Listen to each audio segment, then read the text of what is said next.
Welcome to It's a Piece of Cake. I'm Lima, and in this tutorial I'm going to show you how to use plastic chocolate molds. So you can get plastic chocolate molds from your cake decorating shop or as well as online, and if you watch my tutorials then you know that I use them quite often. So you have with the plastic mold a cavity, and that's where we're going to pour our chocolate in. And in today's tutorial I'm going to show you both ways. So here I've got some compound chocolate which I get from my supermarket. If you're in Australia then you know that this is available in Coles and Safeway. And with compound chocolate all you have to do is put the chocolate in a bowl and place it in 30-second intervals in the microwave. If your microwave heats really fast, then I'd recommend do 20-second intervals, but with each interval make sure you're stirring the chocolate in between to help it melt through. If you don't stir your chocolate, you will get a burnt patch somewhere. So you can't just pop the bowl of chocolate in the microwave and just put it on, say, 1 minute and expect it to melt. You have to do it slowly and stirring in between each time just to make sure you're evenly melting all the compound chocolate. You can get different brands of compound chocolate as well, which you can get from your cake decorating shop. Lindt makes a fantastic compound chocolate, so does Cadbury. But pick the one that you like, and you're just going to do a very similar process with any compound chocolate that you get. I do have a full tutorial on compound chocolate, which I'll put on the link below, which is like a 30-minute video explaining everything that you can do with compound chocolate. So if you want to learn more, you can watch that video as well.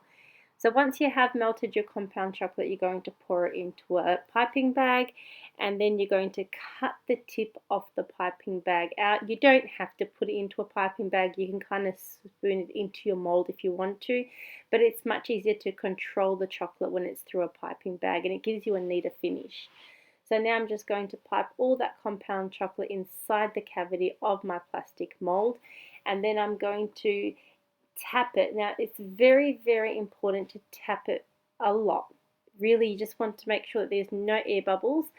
The more you tap your chocolate mold, you won't get any holes when you release the chocolate, because it kind of goes in all the gaps and grooves and every little kind of hole that the plastic mold has. If you have any excess chocolate on the sides, just use a spatula or a knife or your fingers just to run off and remove that extra chocolate that kind of seeps over the cavity of the plastic mold.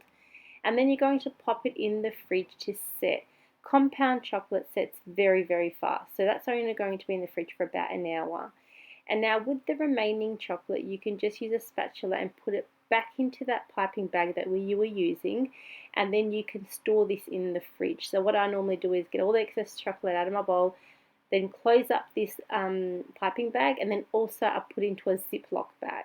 And that just kind of helps keep the chocolate nice and firm, and it's just easy to use for the next time.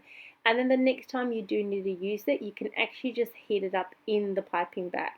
So I normally can just pop this in the microwave now and heat it slowly in the piping bag, kind of use my hands to gently squash the chocolate to help melt it. Now this has been in the fridge for 1 hour, and as you can see, very quick, nice and easily chocolate cake topper. So you can use this on any cake cake that you've got, and compound chocolate stays nice and firm. So it's a very firm, hard chocolate. It's not going to melt. It doesn't matter if it's in the car. Obviously, if it's a hot day, then the chocolate's going to melt.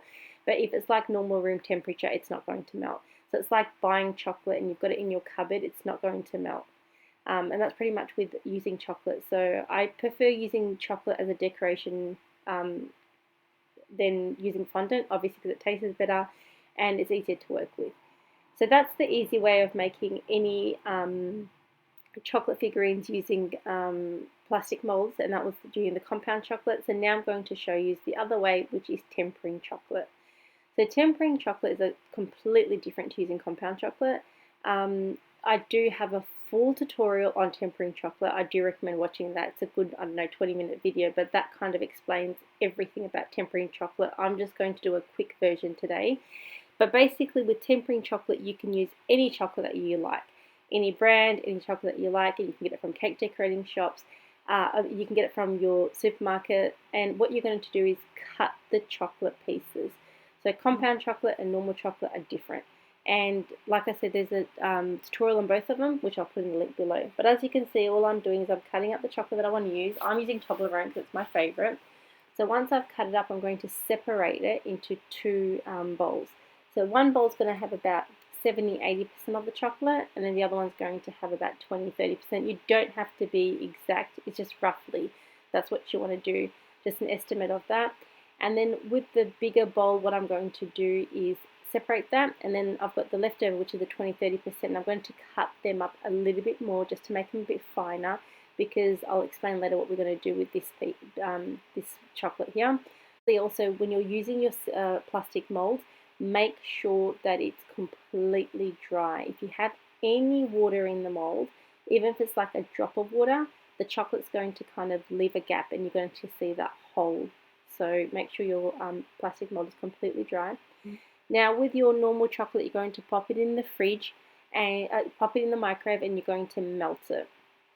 And I do with real chocolate, not compound chocolate, I do them at 20-second intervals, because it melts a lot quicker and faster. So it only takes 2 or 3 intervals and your chocolate pretty much melts. And you don't want to get this chocolate too hot. So I've just quickly, lightly just melted it. And once I've pretty much melted the chocolate, then I'm going to add that remainder chocolate that we had earlier, that 20–30%. And now I'm not going to put in the microwave anymore, because I need these solid piece of chocolate to naturally slowly melt into that chocolate, and that's pretty much tempering your chocolate. So you always have to have those solid chunks to kind of work it through to help solidify the rest of the chocolate. But if you want to learn more about tempering chocolate, like I said, the full tutorial will be in the link below. This is just a quick version of just showing you what you have to do to temper your chocolate. And then once I've kind of broken up and dissolved and melted all that chocolate in, and it's all like one kind of consistency, then I know it's ready. Now Toblerone isn't going to be smooth, so I already know that, so I'm going to have those chunks in there. But if you're using like a plain milk chocolate, then obviously you have to make sure it's fully smooth. And then I'm going to pour it again like we did earlier in the piping bag, and that's just more for control. And then we're doing the exact same, the rest is pretty much exactly the same as what we did earlier.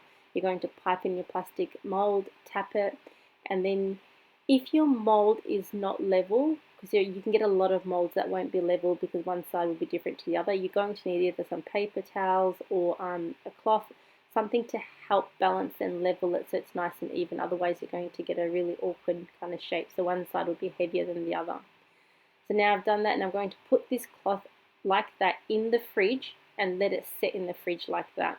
And again, I'm tapping it and making sure that there's a nice even layer of chocolate all through my cavity.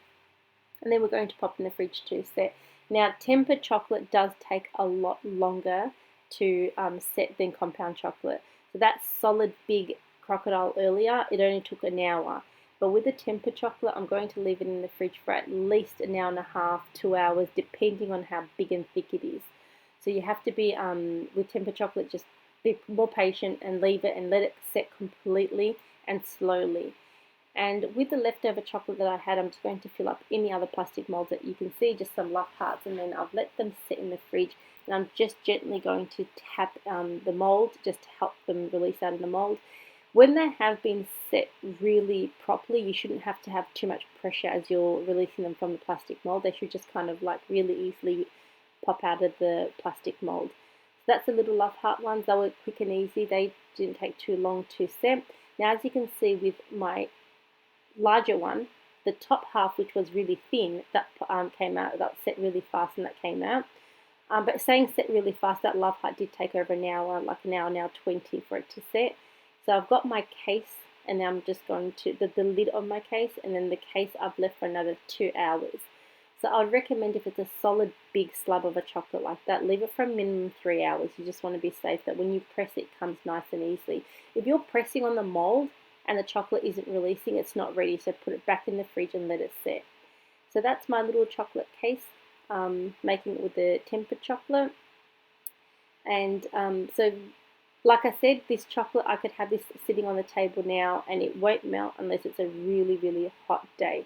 So normally when I buy chocolate, I have it in the cupboard, and the chocolates that normally that you buy, they are already tempered chocolate, so they don't melt easily. They just melt if it's really hot or they're in a warm temperature.